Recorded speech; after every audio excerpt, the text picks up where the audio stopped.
in the grand halls of Valdoria's ancient palace, where secrets whisper through marble corridors and loyalty is measured in blood, one moment would shatter everything the royal guard believed to be true. Captain Marcus Blackwood had served the crown for 15 years, his sword arm steady, his devotion absolute.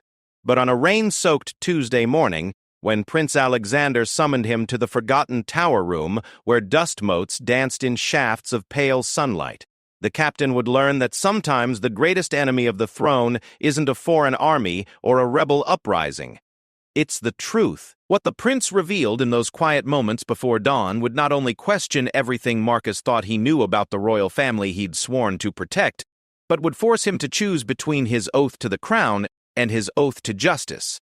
Some secrets are buried so deep that when they surface, they don't just change lives, they topple kingdoms. The storm clouds gathering outside the palace windows that morning were nothing compared to the tempest about to be unleashed within its walls. The torches flickered in their iron holders as Captain Marcus Blackwood made his way through the empty corridors of Valdoria Palace. The stone floors, worn smooth by centuries of royal footsteps, echoed with the measured rhythm of his boots. It was past midnight, and the palace slept in the kind of deep silence that only comes in the small hours before dawn. Most of the servants had long since retired to their quarters, and even the night guards were settled into their routine patrols in the outer courtyards. Marcus pulled his dark blue captain's cloak tighter around his shoulders as he climbed the narrow spiral staircase leading to the North Tower. The message had come to him just an hour ago, delivered by a young page who looked nervous enough to faint. Prince Alexander wanted to see him immediately, alone, and in complete secrecy. The urgency in the boy's voice had been unmistakable, and Marcus knew better than to question a direct summons from the crown prince, even at such an unusual hour. The captain had served the royal family of Valdoria for 15 years, starting as a young guardsman fresh from the military academy, and working his way up through the ranks with dedication and an unblemished record. He had protected King Edmund during 3 separate assassination attempts, had stood guard during the delicate peace negotiations with the neighboring kingdom of Astoria, and had personally trained the current generation of palace guards. His loyalty to the crown was absolute, forged through years of service and genuine respect for the royal family. Prince Alexander, the heir to the throne, was particularly dear to Marcus. The captain had watched the young man grow from a mischievous boy who liked to sneak out of his lessons to explore the palace dungeons into a thoughtful, intelligent prince who took his future responsibilities seriously. At 25, Alexander possessed the kind of natural leadership and moral compass that gave Marcus hope for Valdoria's future.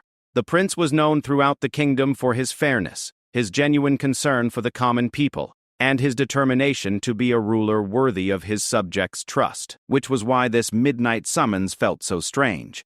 In all his years of service, Marcus had never been called to meet the prince in such secretive circumstances. Alexander was usually straightforward in his dealings with the guard, preferring open communication and clear orders. This cloak-and-dagger approach was completely out of character. As Marcus reached the top of the tower stairs, he paused before a heavy oak door bound with iron. The North Tower was one of the oldest parts of the palace, dating back nearly 400 years to when Valdoria was still a small kingdom fighting for its place among the larger powers of the continent. These rooms were rarely used now, serving mainly as storage for old furniture and forgotten tapestries. The air here smelled of dust and age, with an underlying dampness that spoke of stones that had weathered countless storms. Marcus knocked twice, then once, then twice again, the signal that had been specified in the prince's message. The door opened immediately, as if Alexander had been waiting just on the other side. "Marcus, thank you for coming," the prince said quietly, stepping back to allow the captain to enter. "I know the hour is late, but I needed to speak with you away from the usual ears and eyes." The room was dimly lit by a single candle on a small wooden table. Marcus could see that it had once been a study, or perhaps a private sitting room. Tall windows looked out over the palace gardens and the kingdom beyond, though at this hour they showed only darkness punctuated by the occasional flicker of torchlight from the outer walls. The furniture was old but well made, covered in dusty white sheets that Alexander had partially pulled away from a pair of chairs. What struck Marcus most, however, was the prince's appearance. Alexander looked as though he hadn't slept in days. His usually neat brown hair was disheveled, and there were dark circles under his green eyes. His clothes, while still fine, had the rumpled look of garments that had been worn for too long without being changed. Most concerning of all was the expression on the prince's face, a mixture of anguish, determination, and something that looked almost like fear. "Your Highness," Marcus said, offering a respectful bow, "you look troubled. Is there some threat to the palace? Should I alert the other guards?" Alexander shook his head quickly, gesturing for Marcus to sit in one of the uncovered chairs while he took the other. No immediate threat. At least, not in the way you mean." He paused, running his hands through his hair. "Marcus, in all your years of service, have you ever had reason to question the official accounts of palace events?" The question was so unexpected that Marcus felt his eyebrows rise. "I'm not sure I understand, Your Highness." "What sort of events?" "Deaths," Alexander said bluntly, "particularly deaths that were attributed to accidents or sudden illness." Marcus felt a chill that had nothing to do with the drafty tower room. "Your Highness, I hope you're not suggesting—" "I'm not suggesting anything yet," Alexander interrupted, though his tone was gentle. "I'm asking what you've observed, what you've wondered about, even if you push those thoughts aside out of loyalty or duty." The prince was clearly in distress about something significant, but this line of questioning was treading into dangerous territory. Still, Alexander had always been trustworthy, and if he was asking these questions, he must have good reason. "There have been times," Marcus said slowly, "when the circumstances surrounding certain deaths seemed curious. Nothing I could point to specifically, just small details that didn't quite fit together properly." Alexander leaned forward, his eyes intense. "Such as?" "Well," Marcus said, feeling as though he were crossing a bridge he might not be able to cross back over, "there was the death of Lord Chancellor Garrett 3 years ago. The official report said he died of a sudden heart attack in his study, but when I arrived with the other guards to secure the scene, I noticed that his papers were unusually neat and organized. For a man who had just suffered a fatal attack, everything seemed very tidy." "What else?" Alexander prompted. Marcus thought back, pulling up memories he had tried not to examine too closely. "Lady Catherine's riding accident last year. She was said to have been thrown from her horse when it spooked at a snake, but Lady Catherine was one of the finest riders in the kingdom. I had seen her control far more spirited horses in much worse conditions, and the horse they claimed threw her was gentle as a lamb. I had seen children ride that mare safely. And when we found her body, she was wearing her formal riding boots, the ones with smooth soles that she never wore for actual riding. She always wore her practical boots with the textured soles for better grip in the stirrups. It was such a small detail that I almost convinced myself I had remembered wrong." Alexander nodded grimly. "You didn't remember wrong. What about Duke Harrison's death 2 summers ago?" Marcus felt his stomach tighten. Duke Harrison had been found dead in his chambers, supposedly having choked on his food while dining alone. The Duke was found at his dining table supposedly having choked on a piece of meat, but the kitchen staff swore they had prepared his usual meal, soup and soft bread, because of his bad teeth. There was no meat on his plate at all. Yet the official report clearly stated death by choking on food, Alexander said. "I've read it myself." "Yes, Your Highness." Marcus was beginning to understand why this conversation was taking place in a forgotten tower room in the dead of night. "Your Highness, surely you're not suggesting that these people were murdered?" Alexander was quiet for a long moment, staring at the flickering candle flame. When he spoke, his voice was barely above a whisper. "Marcus, what I'm about to tell you will change everything. Once you hear it, you can't unhear it, and you'll be forced to make choices that no man should have to make. Are you prepared for that?" Marcus felt as though the very air in the room had grown heavier. Everything in his training, in his years of loyal service, told him that he was about to hear something that would shake the foundations of everything he believed about the royal family he had sworn to protect. But looking at the young man sitting across from him, a prince he had watched grow into an honorable leader, he also knew that whatever Alexander was about to reveal, it was eating him alive to keep it secret. "Your Highness," Marcus said steadily, I swore an oath to protect the crown, but I also swore to uphold justice and honor. If those two oaths are about to come into conflict, I need to know why." Alexander nodded slowly, as if he had expected that answer. He reached into his jacket and pulled out a small, leather-bound book that looked old and well-worn. "This belonged to my uncle, Prince Robert, my father's younger brother. He died when I was 12, supposedly of pneumonia." Marcus remembered Prince Robert well. He had been a thoughtful, studious man, much beloved by the palace staff and known for his charitable works in the kingdom. His death had been a great loss, mourned throughout Valdoria. "Robert wasn't just my uncle," Alexander continued. "He was my mentor, my friend, and in many ways the moral compass of our family. He taught me about duty, about the responsibility that comes with power, about the importance of serving the people rather than simply ruling them. He was a good man." Marcus agreed. His death was a tragedy. "Yes, it was," Alexander said, his voice growing harder. "But it wasn't pneumonia that killed him. Robert discovered something, Marcus, something that he documented meticulously in this journal, something that cost him his life, and something that has been haunting our family ever since." Alexander opened the journal and turned it so that Marcus could see the neat, careful handwriting that filled the pages. "Robert discovered that over the past 20 years, at least 15 people who posed potential threats to my father's rule have died under suspicious circumstances. People who asked too many questions about the royal treasury, who investigated irregularities in tax collection, who expressed doubts about certain royal policies. Each death was carefully staged to look natural or accidental. But Robert was able to piece together the pattern." Marcus felt the blood drain from his face. "Your Highness, what are you saying?" "I'm saying that my father, King Edmund of Valdoria, has been systematically murdering anyone who threatens his power or who comes too close to discovering his secrets." Alexander's voice was steady, but Marcus could see his hands shaking as he held the journal. "And I'm saying that the kingdom I'm supposed to inherit is built on a foundation of lies and blood." The candle flickered again, and for a moment the room was cast in dancing shadows. Marcus sat in stunned silence, trying to process what he had just heard. The king, the man he had sworn to protect with his life, was being accused of serial murder by his own son.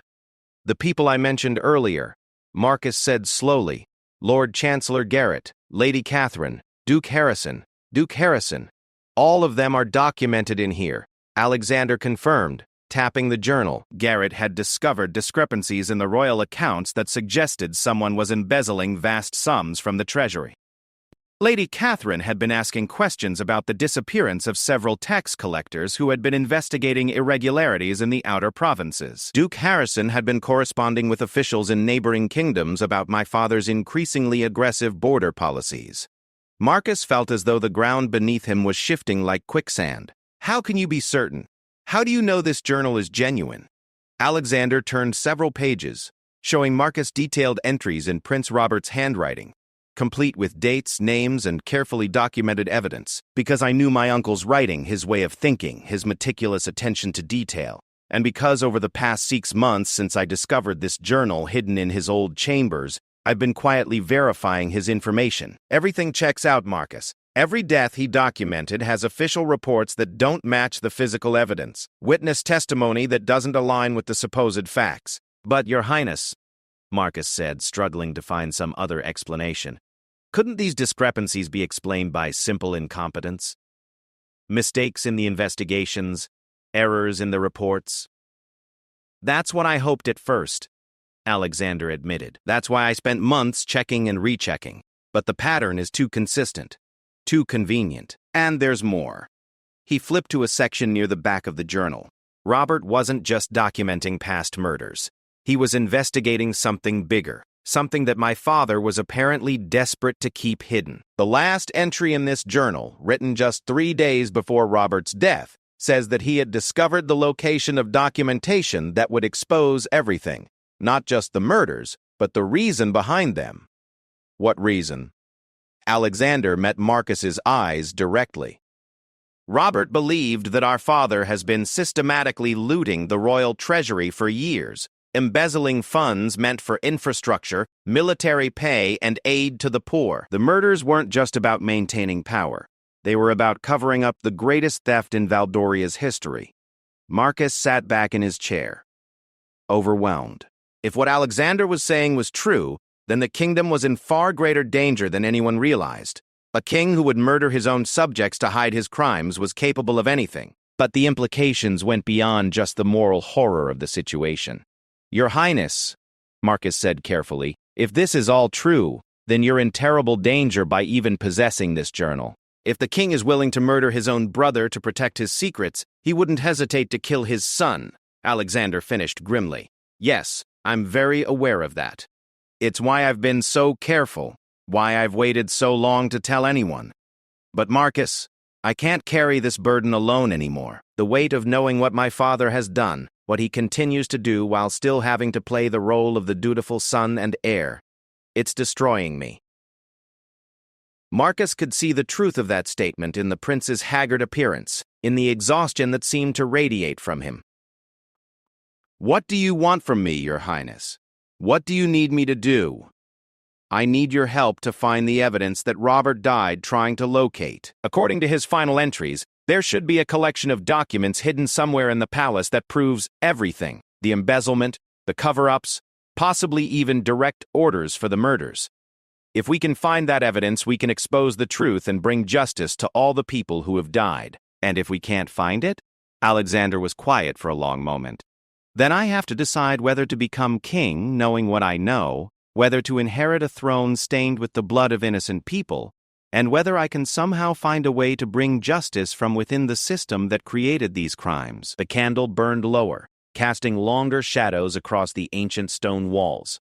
Marcus realized that his entire world had just been turned upside down. The man he had sworn to protect with his life was apparently a murderer, and the prince he respected was asking him to help uncover evidence that could destroy the royal family. But as he looked at Alexander's face, the face of a young man tormented by the truth he had discovered, Marcus knew that there was really only one choice he could make. "When do we start looking?" he asked quietly. For the first time that night, Alexander smiled, though it was a sad, grateful expression. "Thank you, Marcus. I know what I'm asking of you. You're asking me to choose between loyalty to a person and loyalty to justice," Marcus replied. "My oath was to protect the crown, but the crown is supposed to represent something noble and just. If it doesn't, then perhaps it's time for that to change." They spent the next hour poring over Prince Robert's journal, with Alexander explaining the coded notations and references that his uncle had used to disguise some of his more dangerous discoveries. By the time the first pale light of dawn began to seep through the tower windows, they had mapped out a search plan for the hidden evidence. As they prepared to leave the tower room, Alexander caught Marcus by the arm. "There's one more thing you need to know," he said seriously. "We're not the only ones looking for this evidence.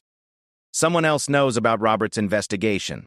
Someone who has access to the palace and who has been searching for the same documents we need to find. Because twice in the past month I've found signs that someone has been in Robert's old chambers when they shouldn't have been. Small things. Books moved slightly, dust patterns disturbed, a window that I left locked found unlocked the next day. Someone is looking for that evidence, and I don't think they want to find it for the same reasons we do." As they made their way back down the spiral staircase, Marcus felt the full weight of what they were undertaking settle on his shoulders. They weren't just searching for evidence of past crimes. They were racing against time to find it before someone else did. Someone who might destroy it rather than see it brought to light. The storm that had been brewing outside all night was beginning to break as they reached the main corridor of the palace. Lightning flashed beyond the windows, illuminating the portraits of past kings that lined the walls, faces that had watched over Valdoria for generations, guardians of a legacy that Marcus was beginning to realize might be far darker than anyone imagined. As he made his way back to his quarters, Marcus couldn't shake the feeling that by agreeing to help Alexander, he had just set in motion events that would either save the kingdom or destroy it entirely. There was no turning back now. 3 days had passed since the midnight meeting in the North Tower, and Marcus found himself looking at the palace with completely different eyes. Every corridor seemed to hold potential secrets. Every conversation between courtiers seemed loaded with hidden meaning. and every smile from King Edmund felt like a mask concealing something sinister. The king had always been a complex man, intelligent, charismatic, and undeniably effective as a ruler. Under his reign, Valdoria had prospered economically and had maintained peace with its neighboring kingdoms through a combination of diplomatic skill and strategic strength. The people generally respected him, if not loved him, and until 3 days ago, Marcus had counted himself among the king's most loyal supporters. Now, watching King Edmund hold court in the Great Hall, Marcus found himself studying the man's face for signs of the murderer that Prince Alexander claimed him to be. The king was in his 50s, with graying hair that was still thick and carefully groomed, and the kind of commanding presence that filled whatever room he entered. He listened to petitions from his subjects with apparent patience, and made decisions with the kind of confidence that came from decades of wielding power. But Marcus now noticed things he had never seen before, or perhaps had seen but dismissed. The way the king's eyes went cold and calculating when he thought no one was watching. The slight smile that played at the corners of his mouth when delivering judgments that would cause hardship for those who had opposed him. The way certain courtiers seemed nervous in his presence, as if they were afraid of saying the wrong thing. "Captain Blackwood," a voice said behind him, and Marcus turned to see Sir Geoffrey Aldrich, the king's personal advisor and one of the most influential men in the kingdom. Aldrich was a thin, sharp-faced man in his 40s who had served the royal family for nearly 20 years. He had a reputation for intelligence and loyalty, but there was something about him that had always made Marcus slightly uncomfortable. "Sir Geoffrey," Marcus replied with a respectful nod. "The king was asking about the security arrangements for the harvest festival next week," Aldrich said, his pale gray eyes studying Marcus's face carefully. "He wants to ensure that all precautions are being taken." "Of course, sir.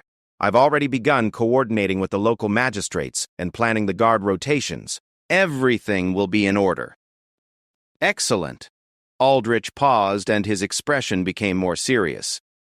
"Marcus, you've been with the royal family for many years. I'm sure you've heard the whispers and rumors that occasionally circulate about the palace." Marcus felt his pulse quicken, but he kept his expression neutral. "Rumors, sir?" "Palace life breeds gossip, as you well know. Stories about mysterious deaths, supposed conspiracies, that sort of nonsense. It's important that those of us in positions of responsibility don't give credence to such wild tales. They can be very damaging to the stability of the realm." The warning was delivered in a casual tone, but Marcus could hear the steel beneath it. "I've always found it best to focus on my duties rather than listen to idle speculation, sir." "Very wise," Aldrich said, though his eyes remained watchful. "I trust that wisdom will continue to guide you in all your interactions."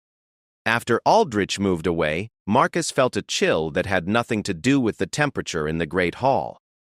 The conversation had sounded like a friendly reminder about professional conduct, but it had felt like a threat. How much did Aldrich know about Marcus's meeting with Prince Alexander? How closely were they being watched? That afternoon, Marcus made his way to the royal library as planned.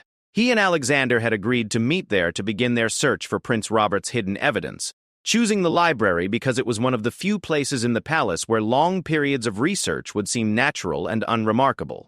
The royal library was one of Marcus's favorite places in the palace. It was a vast, two-story chamber with tall windows that filled the space with natural light during the day.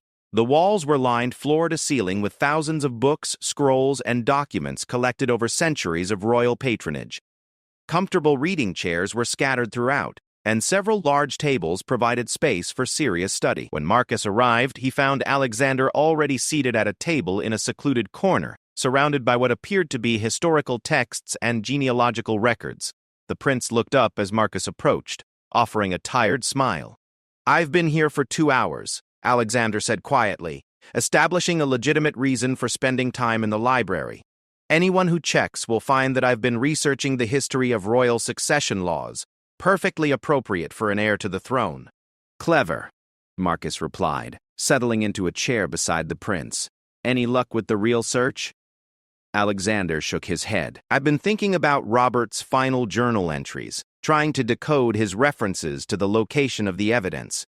He mentioned the foundation of knowledge and where the past speaks to the present. I thought he might mean here in the library, but I haven't found anything obvious." They spent the next hour carefully searching sections of the library that might correspond to Robert's cryptic clues. They examined areas dedicated to historical documents, legal texts, and royal records, but found nothing that seemed to match what they were looking for. As the afternoon wore on, Marcus began to wonder if they were interpreting the clues correctly. It was as they were examining a section of older books near the back of the library that Marcus noticed something odd.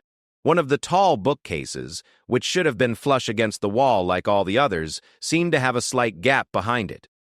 When he mentioned this to Alexander, the prince immediately became excited. "Robert always said that the most important secrets were hidden in plain sight," Alexander whispered. "Help me see if this bookcase moves." Working together, they discovered that the bookcase was mounted on a hidden pivot mechanism. When they pressed on a specific point near the bottom, it swung inward like a door, revealing a narrow passage behind the wall. "This must be it," Alexander breathed. Robert found a secret passage. The passage was barely wide enough for one person and was pitch black beyond the first few feet. Alexander had come prepared for this possibility and pulled a small oil lamp from beneath his jacket. By its flickering light, they could see that the passage extended back into the wall for perhaps 20 feet, before opening into what appeared to be a small chamber. The chamber, they discovered, was like stepping into the past. It was clearly very old, with stone walls that were rough-hewn and moisture-stained. Several wooden chests sat against one wall, and a small table held what appeared to be papers and documents. Most remarkably, oil lamps mounted on the walls suggested that someone had been using this space recently. "Robert's secret office," Alexander said in amazement. "He must have discovered this old chamber and set it up as a place to conduct his investigation without being observed."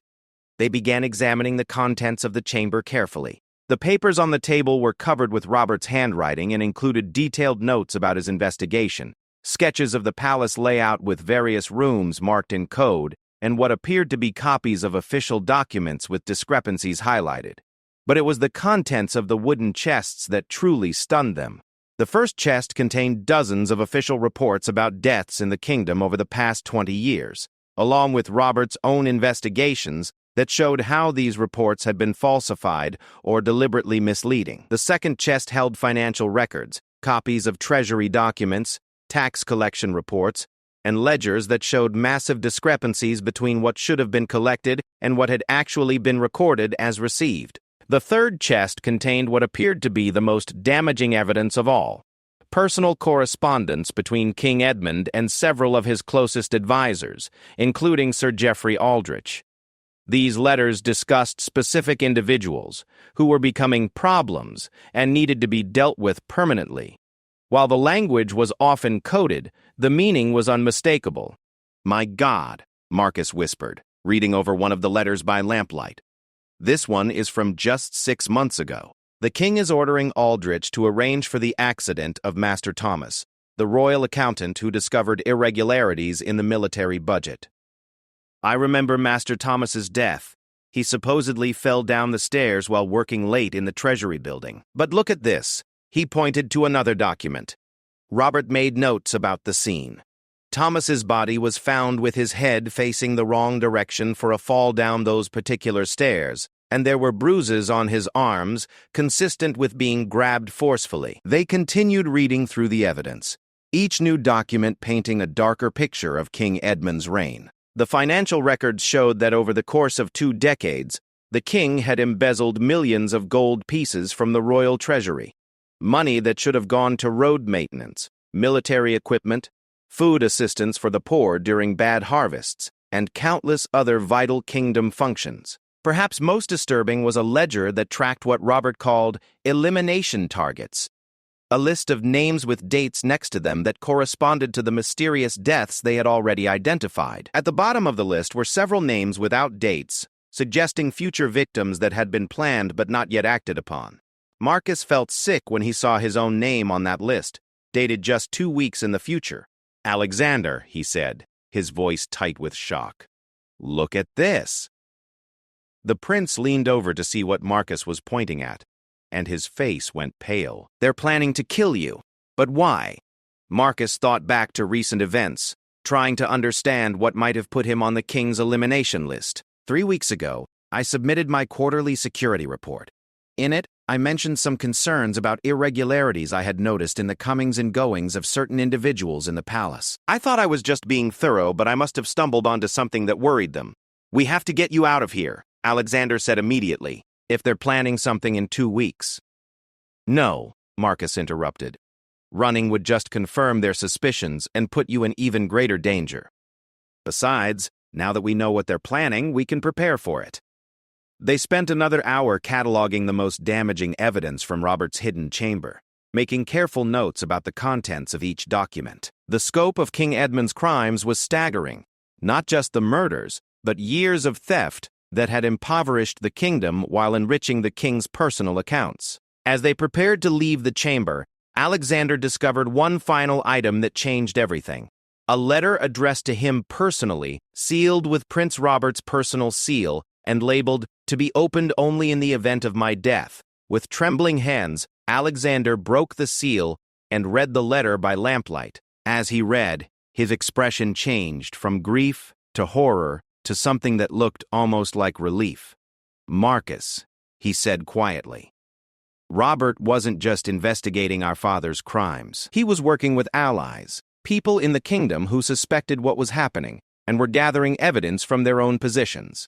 According to this letter, there are at least 6 people in positions of authority who are loyal to the true crown and who have been waiting for someone to come forward with proof of the king's crimes." "Who?"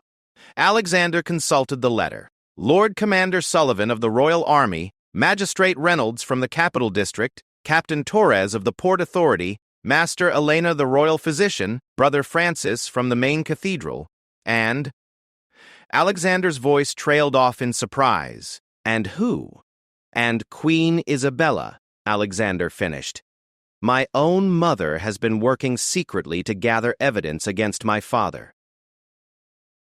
This revelation was perhaps the most shocking of all.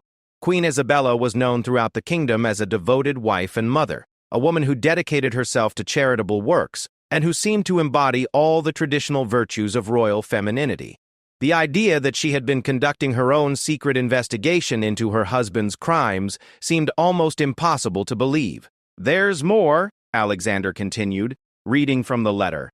"Robert says that Mother has been using her charitable work as a cover to investigate the murders. Many of the victims had families or friends who approached her for help, and she began to see patterns that the official investigations missed. She's been documenting evidence for years. Does she know about this chamber?" "According to Robert, yes. He says she helped him establish it as a safe place to store evidence."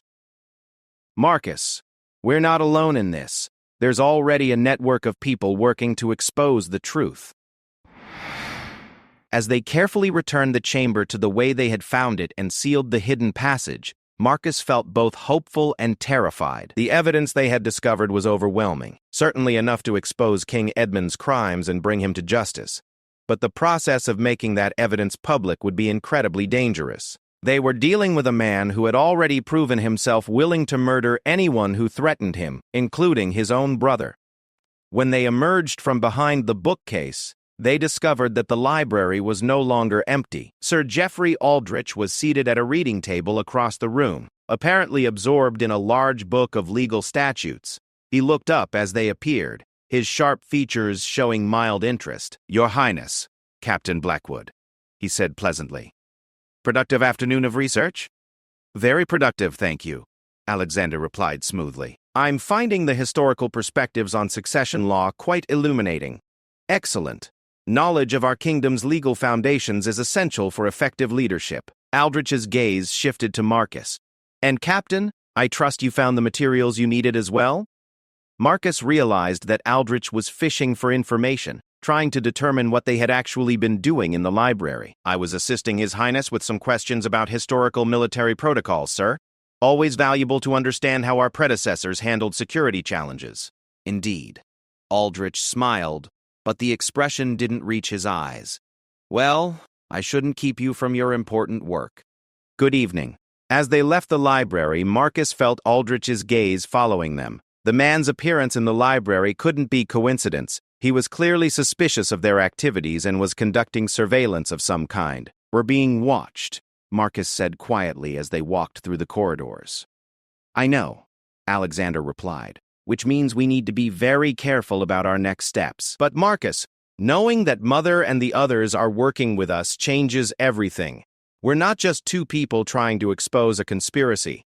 We're part of a larger effort to restore justice to the kingdom. That night, as Marcus lay in his quarters trying to process everything they had discovered, he thought about the choice he had made 3 days ago in the North Tower. By agreeing to help Alexander, he had committed himself to a path that could lead to the restoration of honor to the crown, or to his own death at the hands of a murderous king. But now, knowing that they had powerful allies and overwhelming evidence, Marcus felt something he hadn't expected: hope. For the first time in years, it seemed possible that the truth might actually triumph over corruption, and that the kingdom might be freed from the shadow of fear that had hung over it for too long. Outside his window, storm clouds were gathering again, and Marcus could hear the rumble of distant thunder.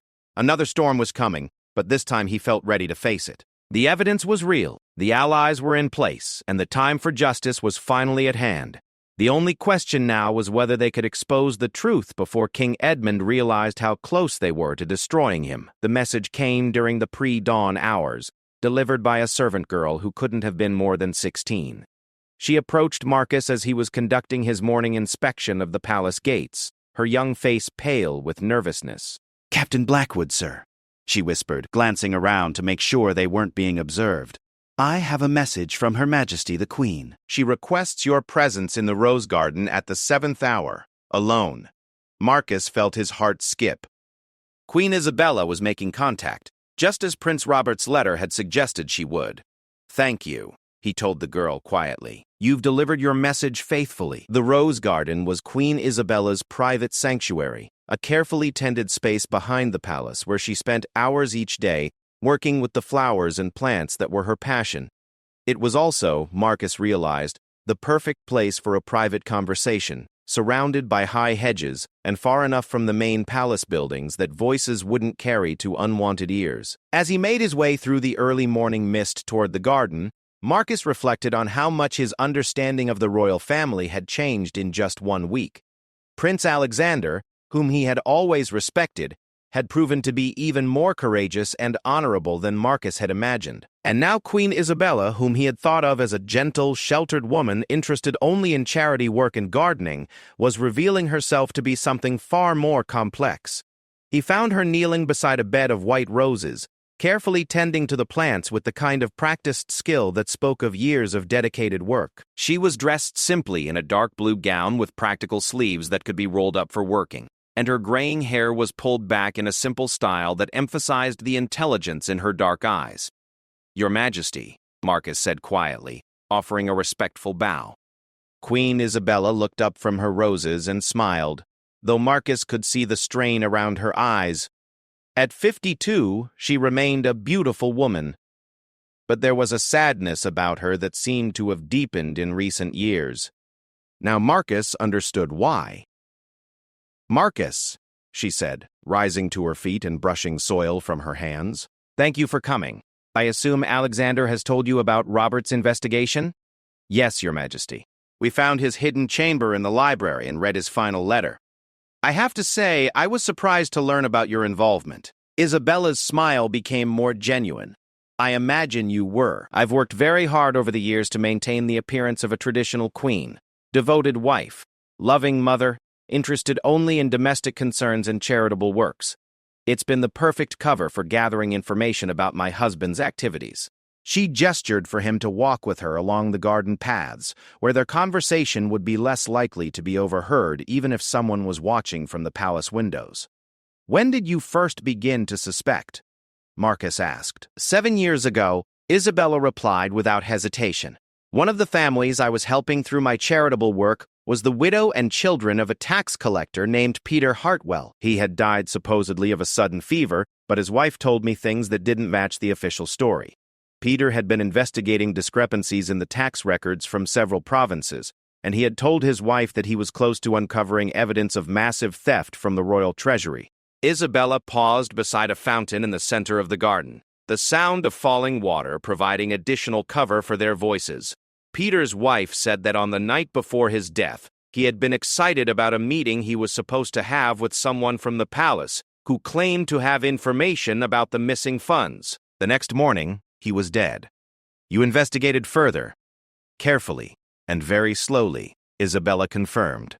I used my charitable visits as opportunities to speak with the families of other people who had died under suspicious circumstances. I began to see patterns, people who had been investigating financial irregularities, who had been asking inconvenient questions about palace policies, who had been in positions to discover information that could damage Edmund's reputation. Too many of them had died of sudden illnesses or unlikely accidents. Marcus was amazed by the Queen's methodical approach and her ability to conduct such a dangerous investigation while maintaining her public persona. How did you connect with Prince Robert?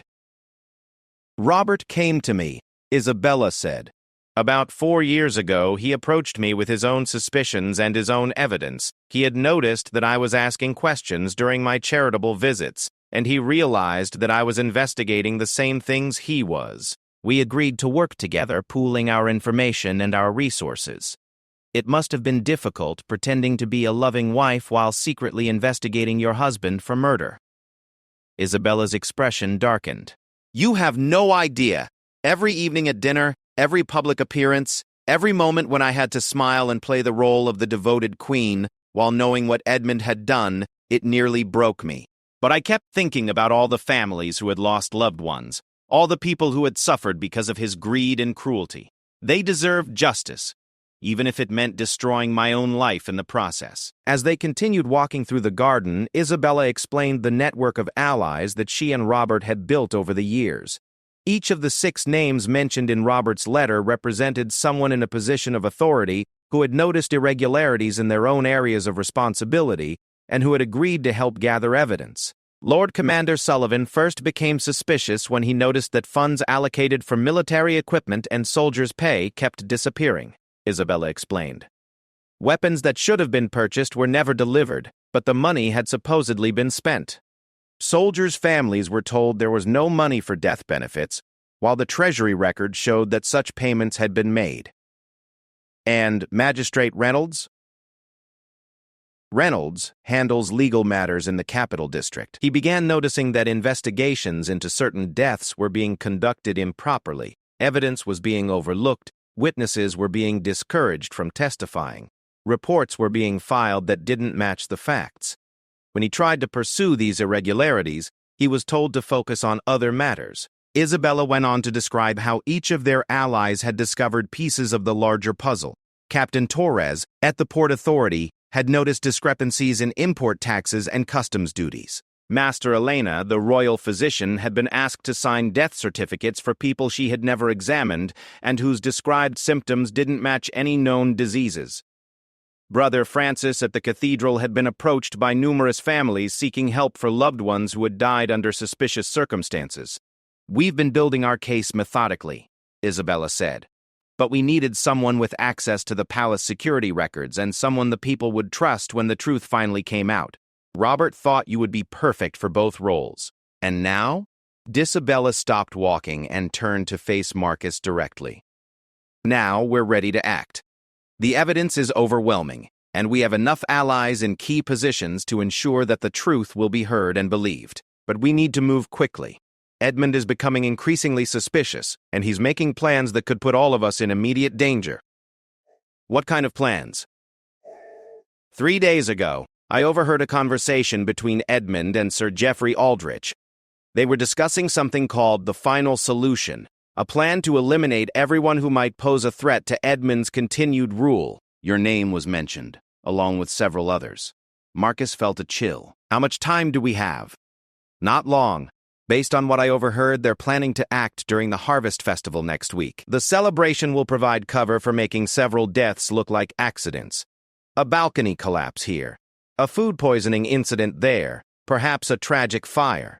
Edmund is planning to eliminate his opposition all at once, in a way that won't raise immediate suspicions. Then we need to expose him before the festival. Isabella nodded grimly. That's exactly what we're going to do.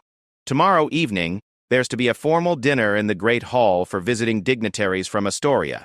All the major nobles and officials will be present, along with foreign witnesses who can carry the news back to their own kingdoms. It's the perfect opportunity to make our accusations public. How? Lord Commander Sullivan is going to request permission to address the Assembly about military matters. Instead, he's going to present our evidence of Edmund's crimes. Magistrate Reynolds will be present to confirm the legal implications. Brother Francis will speak to the moral dimensions of what has been done. And I, Isabella paused, and Marcus could see the pain in her eyes. I will testify about my husband's confession. Confession? 2 nights ago, Edmund had too much wine at dinner. He became talkative, boastful even. He told me details about some of the murders, explanations of how he had covered up his theft from the treasury, threats about what would happen to anyone who tried to expose him. I recorded everything he said. Isabella reached into a hidden pocket in her dress and pulled out a small scroll covered with her own careful handwriting. Edmund doesn't remember the conversation, but I documented every word. It's a complete confession to years of murder and theft, spoken in his own voice to his own wife. Marcus stared at the scroll, realizing that it represented the final piece of evidence they needed. Your Majesty, presenting this information will destroy your marriage and your position as queen. Are you prepared for that? Isabella smiled sadly. Marcus, my marriage was destroyed the moment I learned what Edmund really was, Brady. My position as queen became meaningless when I realized I was living with a monster. The only thing that matters now is ensuring that justice is served, and that no more innocent people die because of my husband's greed. As they prepared to leave the garden, Isabella gave Marcus detailed instructions for the following evening. He was to position his most trusted guards in specific locations throughout the Great Hall, ensuring that Edmund and his supporters couldn't escape or harm the witnesses when the accusations were made. Alexander would be present as the rightful heir, ready to assume leadership when his father was arrested. There's one more thing, Isabella said as they reached the garden gate. Edmund has been in contact with mercenary troops from outside the kingdom. If he suspects what we're planning, he might try to use them to maintain power by force. You need to be prepared for the possibility that this could become more than just a legal proceeding. How many mercenaries? We're not certain, but Robert's investigation suggested at least 50 men, possibly more. They're supposedly being hired for additional security during the Harvest Festival, but we believe their real purpose is to serve as Edmund's personal army if he needs to suppress opposition. Marcus felt the familiar weight of military responsibility settling on his shoulders. If Isabella was right, they weren't just planning to expose a criminal king. They were potentially facing a coup attempt and armed resistance. Your Majesty, he said seriously, if this goes badly tomorrow night, if Edmund refuses to surrender, or if his supporters try to fight their way out, people are going to die. Are you prepared for that possibility? Isabella's expression was resolute.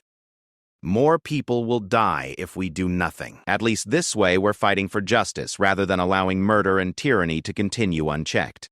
As Marcus walked back toward the palace, his mind was racing with all the preparations that would need to be made for the following evening. He would need to carefully select which guards he could trust, position them strategically without arousing suspicion, and prepare for the possibility of armed conflict within the palace itself. But beneath the tactical concerns, he felt a sense of righteous purpose that he hadn't experienced since his early days of military service. For too long he had served a lie, protecting a man who deserved only imprisonment or death. Tomorrow night, he would finally have the chance to serve the truth. The sun was beginning to set behind the palace walls as Marcus reached his quarters. In less than 24 hours, the kingdom of Valdoria would learn the truth about their king, and everything would change forever. Whether that change would come peacefully or through violence remained to be seen. But one way or another, the reign of King Edmund the Murderer was about to end.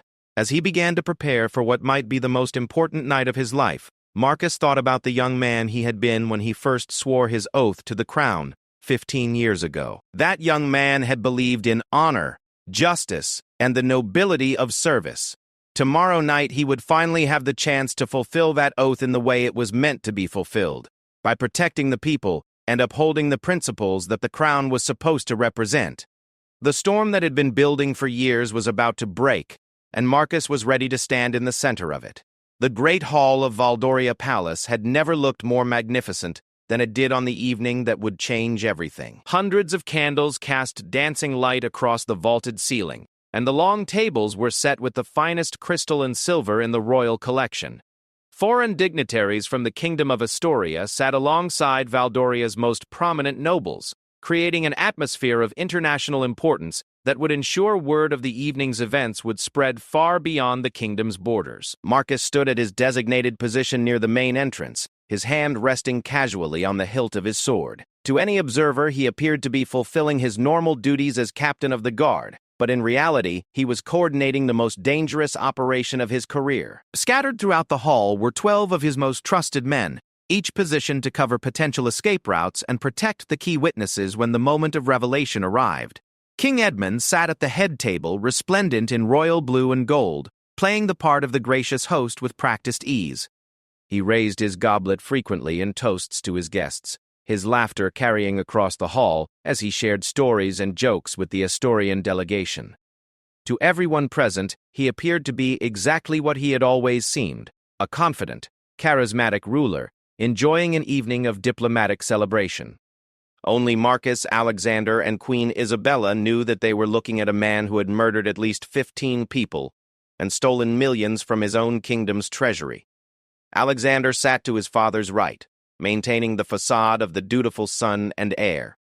But Marcus could see the tension in the prince's shoulders, the way his eyes occasionally swept the room as if checking the positions of their allies. The young man was carrying an enormous burden, knowing that within the hour he would watch his father's reign crumble and his family's name be forever stained with scandal. Queen Isabella was a study in royal composure. She moved gracefully between the tables, ensuring that the evening's protocol was followed perfectly, smiling and conversing with the foreign guests as if this were just another diplomatic dinner. But Marcus noticed the pale complexion beneath her carefully applied cosmetics, and the way her hands trembled slightly when she thought no one was watching. The first part of the evening proceeded exactly as planned. Dinner was served and consumed amid the usual mixture of political conversation and social pleasantries. The Astorian delegation seemed pleased with their reception, and several of them commented on the prosperity and stability that Valdoria appeared to enjoy under King Edmund's rule. If they only knew, Marcus thought grimly.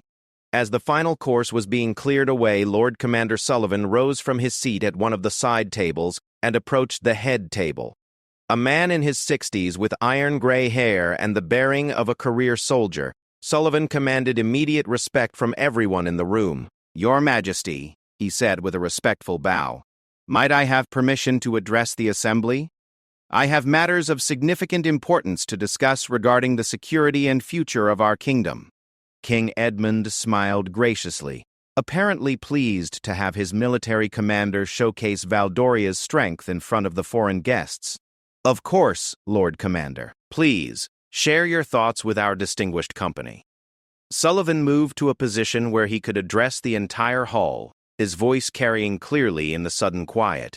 "My lords and ladies, honored guests from Astoria, I stand before you tonight not just as your military commander, but as a man who has served this kingdom faithfully for 38 years. In that time, I have always believed that my highest duty was to protect and serve the crown of Valdoria." Murmurs of appreciation rippled through the audience. This seemed to be heading toward the kind of patriotic speech that was common at such gatherings. "But tonight," Sullivan continued, his voice growing harder, "I must fulfill a different duty. I must speak truths that are painful to hear, but essential for the future of our kingdom.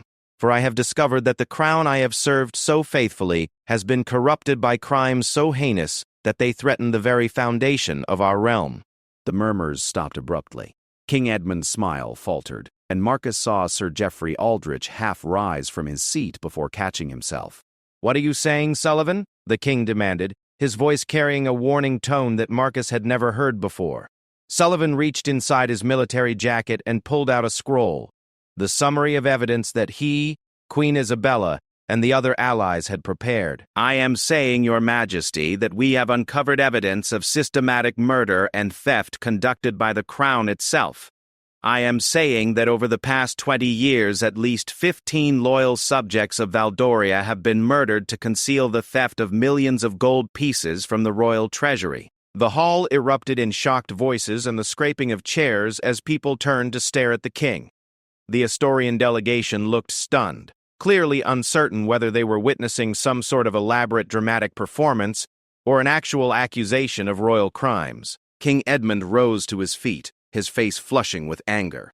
"Lord Commander, you have clearly taken leave of your senses. These are treasonous accusations." "They are factual accusations," Sullivan interrupted, his voice cutting through the noise in the hall. "Supported by documentary evidence, witness testimony, and confession." He turned toward Queen Isabella. "Your Majesty, would you please share with this assembly what your husband told you 3 nights ago about his activities?" All eyes turned to the Queen, who had gone completely white but remained standing straight and dignified. In the sudden silence, her voice carried clearly throughout the hall. "3 nights ago, my husband consumed too much wine at dinner and became talkative about matters he normally keeps secret." Her voice was steady, but Marcus could hear the pain beneath it. "He told me in detail about several murders he had ordered, including that of his own brother, Prince Robert. He described how he had been systematically stealing from the royal treasury for years, using the proceeds to finance a luxurious lifestyle while his subjects struggled with inadequate infrastructure and services. He bragged about how cleverly he had covered his tracks and threatened what would happen to anyone who tried to expose him." "Isabella!" King Edmund roared, his mask of royal dignity completely falling away. "How dare you betray? How dare I tell the truth?" The Queen shot back, her composure finally cracking. "How dare I seek justice for the innocent people you've murdered?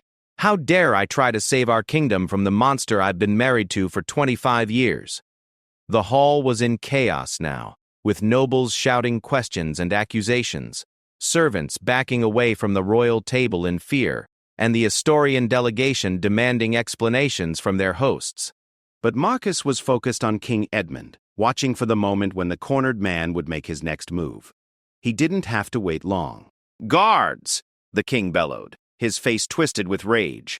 "Arrest these traitors! Lord Commander Sullivan and Queen Isabella are hereby charged with treason against the crown." But when he looked around for the response he expected, he found none. The guards in the hall remained at their posts, looking to Marcus for orders rather than to the king. "I'm afraid your guards are no longer taking orders from you, Your Majesty," Marcus said, stepping forward and drawing his sword. "By the authority of Prince Alexander, the rightful heir to the throne, and with the support of the evidence presented here tonight, you are under arrest for murder, theft, and treason against your own people."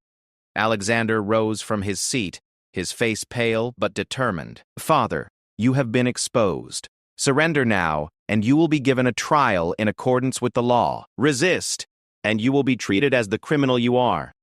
For a moment, King Edmund stood frozen, his eyes darting around the hall as if looking for some escape from the trap that had been sprung around him. Then his expression changed, becoming cold and calculating in a way that reminded Marcus why this man had been able to murder so many people without being caught. "You think you've won," Edmund said quietly, his voice carrying a dangerous edge. "You think you can expose me with your little speeches and your documents. But you've forgotten one thing. I am still the king, and kings do not surrender to their subjects." He raised his hand in a signal that Marcus didn't recognize, and suddenly the doors at the far end of the hall burst open. Armed men in dark clothing and unfamiliar armor poured into the room, the mercenaries that Queen Isabella had warned about. There were at least 40 of them, and they moved with the disciplined precision of experienced soldiers. "Kill everyone who stands against the crown," Edmund commanded. "Spare only those who kneel and beg for mercy." The great hall exploded into chaos as the mercenaries charged forward with drawn swords. Nobles screamed and dove under tables, servants fled in panic, and the Astorian delegation found themselves trapped in the middle of what had suddenly become a battle for the throne of Valdoria. Marcus's guards responded immediately, forming a protective line in front of the head table where Alexander and Queen Isabella stood. Steel clashed against steel as the two forces met in the center of the hall, the sound of combat echoing off the stone walls. "Protect the prince and queen!" Marcus shouted, parrying a sword thrust from one of the mercenaries. "Hold the line!" The fighting was brutal and desperate. Edmund's mercenaries were skilled fighters, but Marcus's guards had the advantage of knowing the terrain and fighting for a cause they believed in. Tables and chairs became improvised fortifications as the battle raged back and forth across the great hall. Through the chaos, Marcus caught sight of Sir Geoffrey Aldrich trying to escape through a side door, carrying what appeared to be a satchel of documents. The man who had helped orchestrate so many murders was trying to flee with evidence that could implicate him in the crimes. "Stop him," Marcus called to one of his guards, pointing toward Aldrich. But before anyone could respond, Brother Francis appeared in the doorway, blocking Aldrich's escape route. The elderly priest might not have been a fighter, but he was large enough to physically prevent Aldrich from passing. "Going somewhere, Sir Geoffrey?" Brother Francis asked calmly, as if they were meeting for tea rather than standing in the middle of a battle. "I believe you have some documents that belong to the kingdom."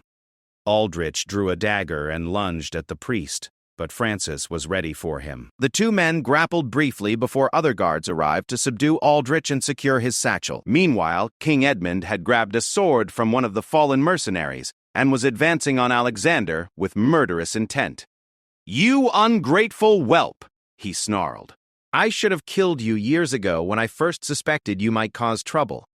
Alexander drew his own sword, though he was clearly not as experienced in combat as his father. "I won't let you hurt anyone else," he said firmly. "Your reign of terror ends tonight." The two men circled each other amid the chaos of the larger battle, father and son preparing to fight to the death for the crown of Valdoria. But before either could strike, Queen Isabella stepped between them. "Enough!" she commanded, her voice cutting through the noise of combat like a blade. "I will not watch my husband and son kill each other while the kingdom burns around us. You want to fight someone, Edmund? Fight me. I'm the one who exposed you. I'm the one who documented your confessions. I'm the one who chose justice over loyalty to a murderer." "Isabella," Edmund said, his voice suddenly uncertain. "You don't understand what you're doing." "Everything I did was for the kingdom, for our family. Everything you did was for yourself," she replied. "You murdered innocent people to cover up your theft. You turned our kingdom into a place where people live in fear. You made me an accomplice to your crimes by forcing me to play the role of the loving wife while you destroyed lives." As she spoke, the tide of battle was turning. Marcus's guards, fighting with the passion of men defending justice, were gradually overwhelming the mercenaries. Many of the hired fighters, seeing that their employer's cause was lost, were throwing down their weapons and surrendering rather than dying for a king who had proven himself to be a monster. "Your Majesty!" one of Marcus's guards called out. "The mercenaries are surrendering. We have them under control." But Edmund wasn't finished fighting. With a roar of rage, he raised his sword and charged at his wife, apparently determined to kill her rather than face the consequences of his crimes. He never reached her. Marcus intercepted the attack, his own blade meeting Edmund's in a clash that rang throughout the great hall. For a moment, the two men stood locked together, former king and loyal guard, each representing everything the other had come to despise. "You swore an oath to protect me," Edmund hissed through gritted teeth. "I swore an oath to protect the crown," Marcus replied. "You stopped being worthy of that protection the moment you betrayed your people." The fight between them was brief but decisive. Edmund was skilled with a sword, but he was also 20 years older than Marcus, and weakened by years of soft living. When Marcus finally drove his blade through the former king's heart, there was almost a sense of relief in Edmund's eyes, as if he was finally free from the burden of his crimes. As King Edmund fell to the floor of the great hall, the last of the fighting stopped. The mercenaries who hadn't surrendered were either dead or fleeing, and the immediate threat was over. But the work of restoring justice to Valdoria was just beginning. Alexander knelt beside his father's body, not with grief, but with a kind of sad finality. "It's over," he said quietly. "The kingdom is free." Queen Isabella approached her son and placed a gentle hand on his shoulder. "Now we begin the work of healing," she said. "It will take years to undo the damage that has been done, but at least now we can begin." In the days that followed, the evidence gathered by Prince Robert, Queen Isabella, and their allies was presented to a formal tribunal that included representatives from neighboring kingdoms. The scope of Edmund's crimes was laid bare for all to see, not just the murders and theft, but the systematic corruption that had infected every level of government. Sir Geoffrey Aldrich and several other conspirators were arrested, and tried for their roles in the crimes. The stolen treasure, much of it found hidden in secret accounts, was returned to the royal treasury and used to compensate the families of victims and to fund the improvements in infrastructure and services that had been neglected for so long. Alexander was crowned as the new king, with Queen Isabella serving as his advisor and regent until he fully mastered the complexities of rule. His first royal decree established a new system of government oversight designed to prevent any future monarch from accumulating unchecked power. Marcus was promoted to the position of Lord Commander of the Royal Guard, a role that came with the responsibility of ensuring that the new king remained accountable to his people. It was a duty he accepted with pride, knowing that he was finally serving the kind of ruler who deserved the loyalty and protection of good men. The revelation of King Edmund's crimes sent shockwaves throughout the continent, but it also established Valdoria as a kingdom committed to justice and transparency. Other nations began to look to the young King Alexander as a model of principled leadership, and Valdoria's influence grew as its moral authority was restored. On the first anniversary of that terrible night in the Great Hall, a memorial was erected in the palace gardens to honor the victims of Edmund's crimes. Prince Robert's name was carved prominently into the stone, along with those of all the others who had died for the truth. As Marcus stood before the memorial on that anniversary, he reflected on the choice he had made that night in the North Tower, when Prince Alexander had first asked for his help. It had been the most dangerous decision of his life, but it had also been the most necessary. Sometimes, he realized, the greatest act of loyalty is knowing when to stop being loyal to a person and start being loyal to the principles that person was supposed to represent. The kingdom of Valdoria was healing, and justice had been served. But more than that, the crown itself had been restored to its proper purpose, not as a symbol of absolute power, but as a sacred trust between ruler and ruled, a covenant that demanded honor, integrity, and service above self. In the end, that was the true revelation that had turned the Royal Guard's world upside down. The understanding that their oath was not to a man, but to the ideals that made kingship worthy of respect. And those ideals, Marcus knew, would endure long after all the players in this drama had passed into history.